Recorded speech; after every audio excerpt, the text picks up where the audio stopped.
Thanks for listening. Thanks for watching, or however you're hearing this or seeing this. This is the Be Better Golf podcast today with Andrea Zanardelli. Say your name for me, Andrea. Andrea Zanardelli. Oh, okay, there you go.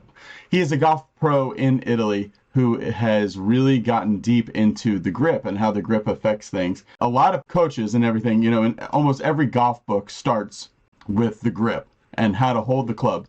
But if you look in the World Golf Hall of Fame, you see almost every kind of grip from, like a Paul Azinger to, very weak grips. Very weak. So, what are some of your ideas about how people should hold the golf club? Brandon, I did a study and I actually discovered anything really new, but I have compiled interesting statistics on the end position of the best golfers at address, on top of backswing and impact. And I found that it is really possible to play high-level golf with different lead end positions. When we say lead end, we mean the left hand for a right-handed golfer. In the history of golf, we have champions with, as you said, very weak, neutral, strong, and very strong lead and position. But what I noticed in my study, there are far fewer options for the trail end, the lower end, the right hand, I mean. Among all, the most important position to respect in order to obtain an optimal control of the club face is a neutral trail end. It's with its palm facing the target and parallel to the club face. Because in my study, I noticed that 6 players out of 10 start with a lead and a neutral position, about foot knuckles, the classical neutral position. 3 players out of 10 start with a weak or very weak lead end position, and 1 player out of 10 start with a very strong lead end position. But I can really say 100%, 10 players out of 10 have a really neutral trail end position. Visually, to see this, if you guys are listening or watching, so here's a grip here. So basically, if we're hitting the ball that way, we want the right hand to be basically on it where the palm and the face are matching. Exactly, because from a biomechanical point of view, when the trail end, the lower end is neutral, so the palm is parallel to the club face and is aiming the target, it is instinctively much easier for the player to control the club face, and it is much easier to compress the ball at impact, because it is very important that the first phalanx of the forefinger is at the side of the club at impact in order to offer stability of the club at impact and then compression. So I have your study here, and I'm having a hard time with my screen sharing, but yeah. I think that this kind of shows it. So tell us a little bit about how you did this, as far as I think if I go to, so there's some HackMotion data in here as well, because I got this from HackMotion, a device that I really like. And yeah. I know it looks backwards here, but are these, you just kind of used video? Yeah, for sure. Unfortunately, it is not possible to have 3D data of the best players in the world when you speak about the wrist position. So I downloaded the video from different point of view of the top 120 players today from the world ranking, and I selected the 30 top players in the history of golf from the 50s to today, and for each of them I observed the end position at address, the end position and wrist position on top of backswing, and the end position at impact, in order to understand how they grip the club and the tendency, the way they move their hands in order to develop great shots. And as I said, I didn't discover something really new, because everybody can see what they do with their hands. But I compiled some statistics that are very, very meaningful and important to know. As we understand the logic, the best player in the world follow in order to obtain great shots. How has this changed since you did this? How has this changed your teaching, as far as like if somebody comes in with a weird grip, how does this change how you decide to make a change? You know, the ball flight is the most important thing. When we observe the ball flight, we understand if we have a grip problem or not. The most important thing for a player is to obtain the desired shot. And when this doesn't happen, the first thing I want to check is the lower hand position, because I really want the trail hand palm is neutral and parallel to the club face, and aiming the target in order to give my students the best opportunity to control the club face. And to control the club face is too much important, because the club face influence the body motion, and the body motion influence the club motion. So everything starts from the club face control. If the lower hand is okay, I secondly check the higher hand position, and most important, I try to understand not only the lead hand position at address, but what the lead hand do during the swing. But my teaching philosophy after this study changed, because I have much more respect of the grip of a player, especially if the player is a good player, because I know you can really play great golf with different style. And if the right palm is okay, I really have many options on the with the hand. This is something that's come up a lot recently, talking to some players, and since I started working with the Heck Motion device, a lot of times in golf we hear that you want to move the body a certain way, and if you move the body a certain way, the club face will get into a certain spot. But recently, I've been hearing that it kind of works the other way, like you just said, Sure. where your brain reacts to where the club face is, and your body will start to move, sometimes in strange ways, in order to compensate for where the club face is.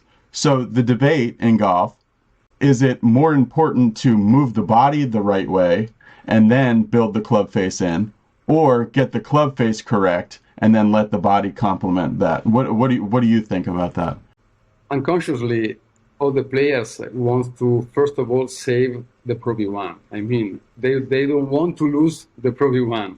So Yeah, right. they do everything they can in order to obtain a square club face position and to have a straighter shot. So if you open the club face and you're not able to close the club face, your body will react in order to let the club come from outside, and this will help the player to keep the ball in play with a cut from outside.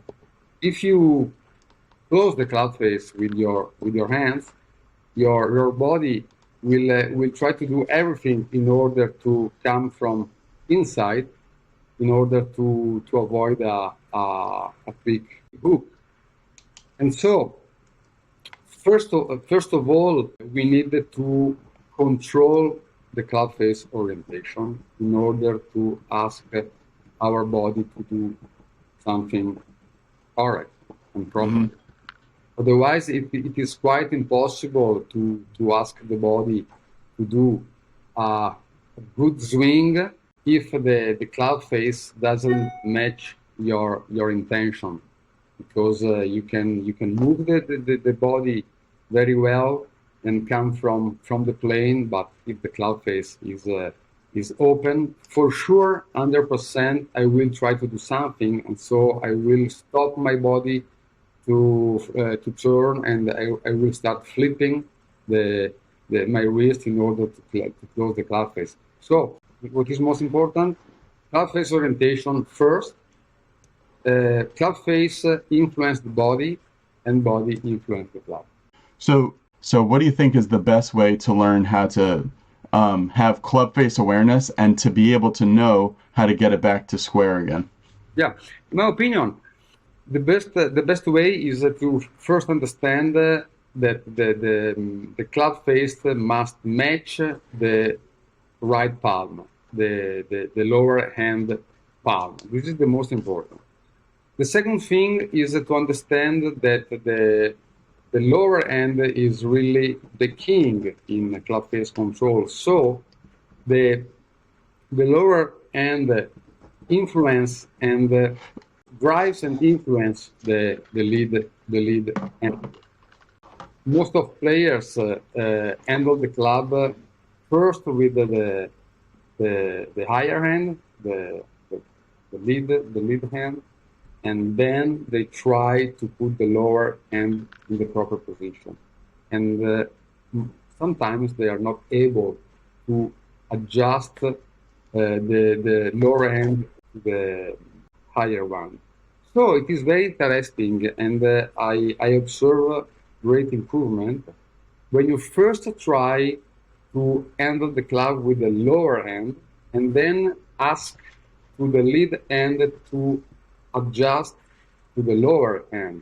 What I ask is to let the lower hand to be the most important thing to respect, and the higher hand must simply adjust to the lower hand and respect the lower hand position. A lot of times people will say like, oh, golf is some people think golf is like a backhanded game, like you hit it with the back of your lead hand. And other people say, no, it's more of like a slap with the right hand. So do you like not only for the grip, but the right hand, the right arm in general, to be kind of the in charge more than a left arm pull? The golf swing is a rotation. So the left side pull and the right side push. And a player can feel more the left side pulling. Some other players can feel more the right side pushing. But what we know actually is to create a body rotation, and we want to create an acceleration of the handle of the club. Now we know that there are great champions with a strong grip, with an impact, a very pronated forearm position, as we have a great champion with a very weak lead hand position, with a very forearm lead, higher forearm supination, and lead wrist flexion at impact, and both are generating great shots. So we can say they are doing the same thing. We can only say they are rotating the body and they are trying to keep the leg and to keep the club face square through impact, starting from different end position. And so they move the hands just a little different, but both present a very neutral lower hand position. And this is very, very important. So if I have a grip, the normal way that golf teachers teach people how to do the grip is they put the left hand on first, and they do this little trigger thing, and they say, keep the V's pointed at the trail shoulder, and then they put the right hand on like that, and this fits in that little nook like that. How do you like to build a grip, as far as because I know you like the right hand to be more the one that is important. So how do you like to teach a beginner, okay, this is how you grab a club? First of all, I ask my students to handle the club with the lower end fingers. I never want the right palm touching the club. Oh, like that. Exactly, because the right hand handle the club with fingers only, and the right palm embrace the left thumb. Actually, the right palm only embrace and handle the left thumb only. When we speak about the lead hand position, my suggestion is to start with a neutral lead hand position. It means two knuckles. So it means that the lead palm is just a little open to the club face. But if a student is very comfortable, and if a student is capable to control the club face and to achieve a square contact with a weaker or stronger grip, I absolutely respect it.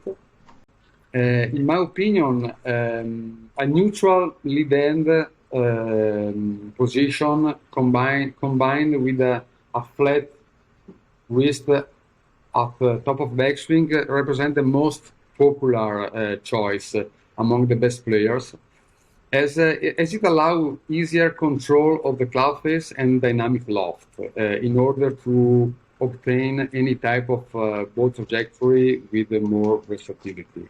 Fade, draws, whatever you want. High shots, low shots. A weak lead hand can be an excellent choice. Usually we think that a weak grip is a mistake.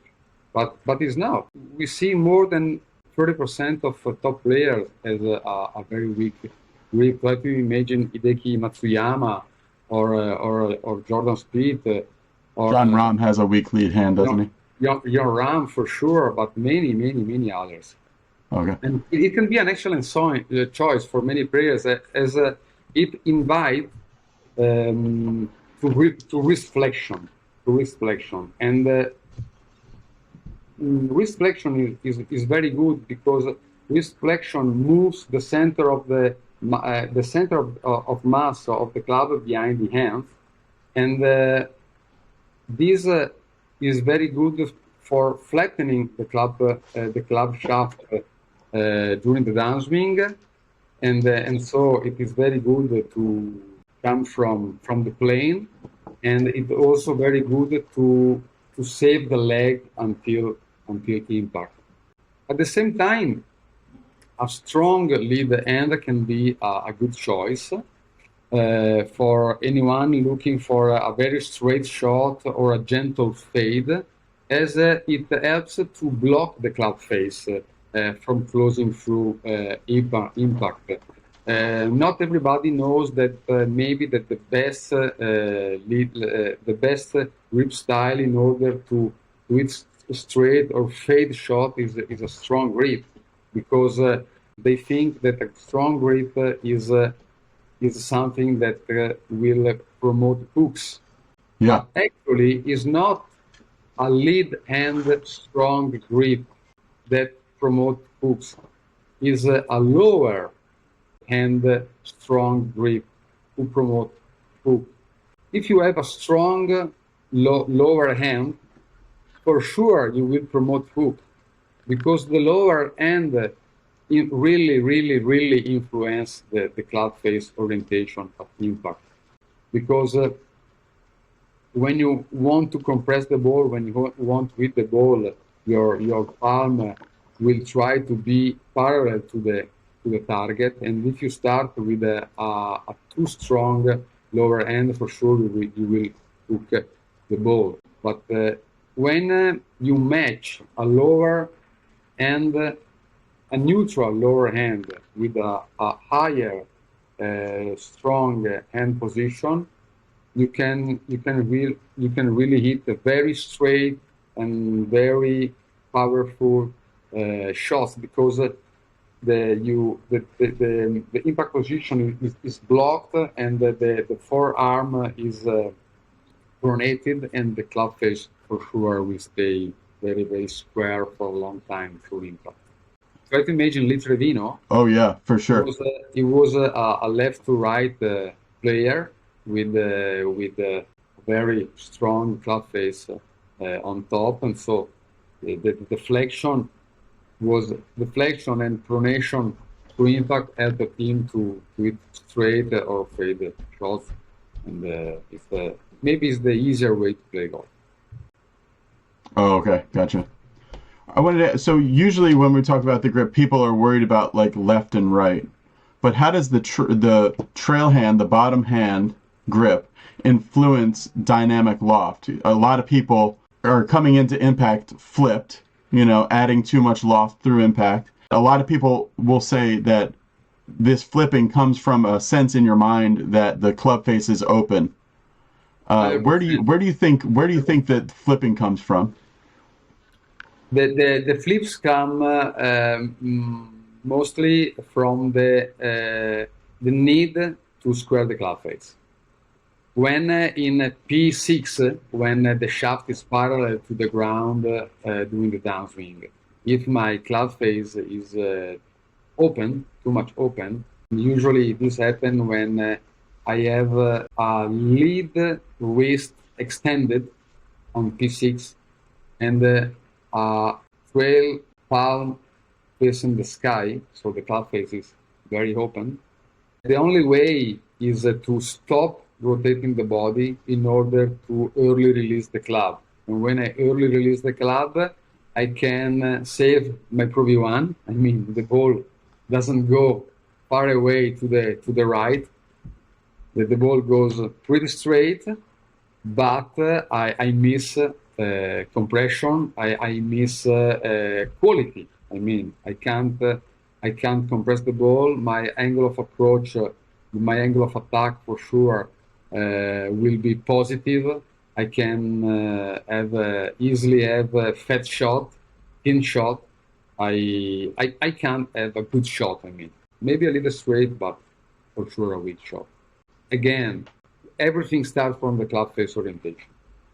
And when I close the club face to a student who used it to flip, he instantly start rotating more with the body in order to avoid the closure of the club face. And so when you change the perception of the club face orientation in a player's mind, the body completely changes his attitude.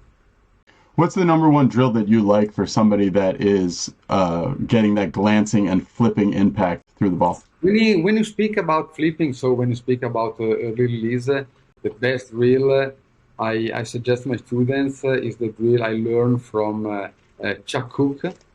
And I ask my students to hit a very low trajectory punch shot with a high lofted club as a pitching wedge or a gap wedge or a 9-iron, because it is quite impossible to hit low shots if you flip. It is quite impossible to hit low trajectory shots if you open the club face. The only way to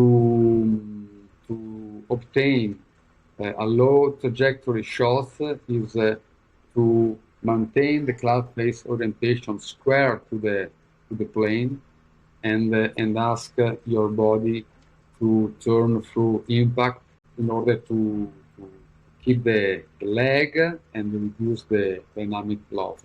This is very interesting because when you ask a player to imagine this kind of shot, I mean, imagine to be in the trees and the only club you have is a pitching wedge and you need a very low shot in order to come back to in the middle of the fairway. They completely start moving in a different way. From a normal ball position, though, right? Not back, just from. No, a normal ball position. You are right, because I'm not in competition and I need to obtain a low trajectory with a bad swing. I am in a lesson moment, and so I needed to change to improve my swing. And so I really wanted to obtain a low trajectory with a normal ball position. And when you say normal ball position, I mean with the irons a ball under the left cheek, more or less. For sure, okay. not back. It's too easy. When you use the hack motion device, are you then, to train people, are you using it more in the trail wrist then than the lead wrist, or do you still use it on the lead wrist but you use the trail wrist? No, I use both.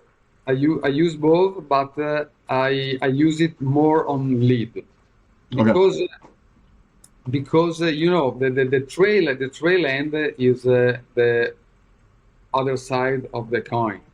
So what the lead wrist does, also we can understand what the trail wrist does.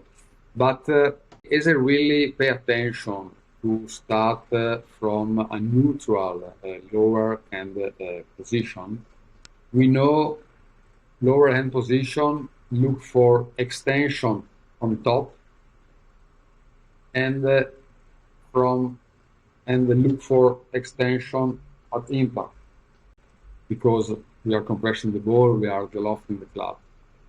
What is interesting, as we have a very different position of the left wrist, it is interesting to measure how the lead wrist moves during the swing.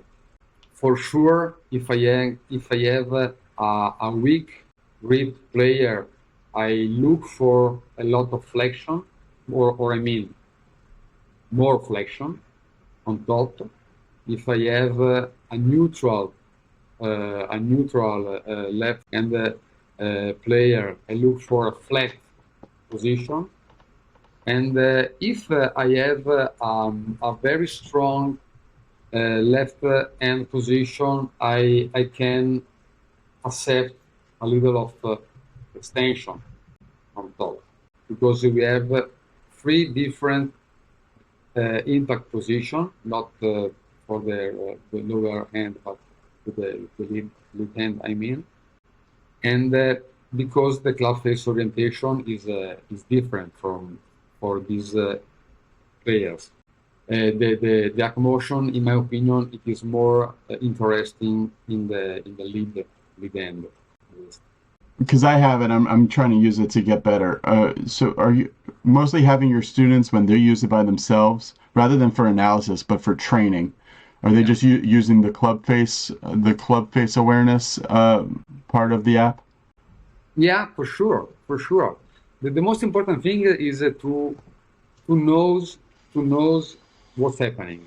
So the players, most of the players have no idea about hands position on top and club face orientation on top. So everything can help them to be aware of the hand and club face orientation on position and orientation on top is very, very useful. One of my favorite drill is the stop and go drill. I mean, I ask the player to stop on top of the backswing and to tell me exactly, in your opinion, without watching, what is the end position and what is the club face orientation. And from this position, according to this position, I ask them to hit the ball. And when they understand how the club face orientation is, the club face orientation is on top, the action in the downswing action, body action is much better. When they don't know where the face is at the top, that's when we can start to see the body start to do weird things because they're just hoping to line it up. Yeah, when they don't really know what's happening on top, they just try to do what they were told to do. They just try to do something they can think they think is a good movement, but at the end, as they approach the ball, they start to compensate with arm and hands in order to fix the club face problem. It's like to do something just because it is nice to see this kind of movement, but it is not useful with a good shot. Andrea, thank you so much for joining me. If anyone is interested in English. Oh my gosh, it was great. No, it was great. I could see your brain because you were doing pronation, supination, flexion, extension, and you were getting it all correct. So, and I can't do that. I'm always have to be like, wait, which one's the flexion? Which one's the extension? You know, it takes a long time. So you did great. If anyone's interested in the HackMotion device and you want to get a discount, you can get free shipping using the code BeBetterGolf at hackmotion.com. Where can we learn more about your instruction and everything that you're doing in Italy, Andrea? Yeah, my Instagram and Twitter is Zanardelli Golf. My surname and golf. My website is zanardelligolf.com, and my academy is located in Brescia, between the beautiful Garda Lake and Viseo Lake, 1 hour away from Milan. Oh, that's cool. So is that the Lakes District of Italy? The lake, yeah. We have, okay. It's the northern part of Italy. Mm-hmm. There is a big lake. The name is Garda, the Lake of Garda, mm-hmm. And another big lake, Iseo Lake. My area is known for the wine. It's the Franciacorta wine, maybe you know. Okay, great. We'll have to do a Be Better golf trip and come out and see you with the group or something. All right, thanks for watching, everybody. Click the subscribe button. And all these podcasts right now are available on Telegram, but I'll be opening them up everywhere soon. Thanks. Bye.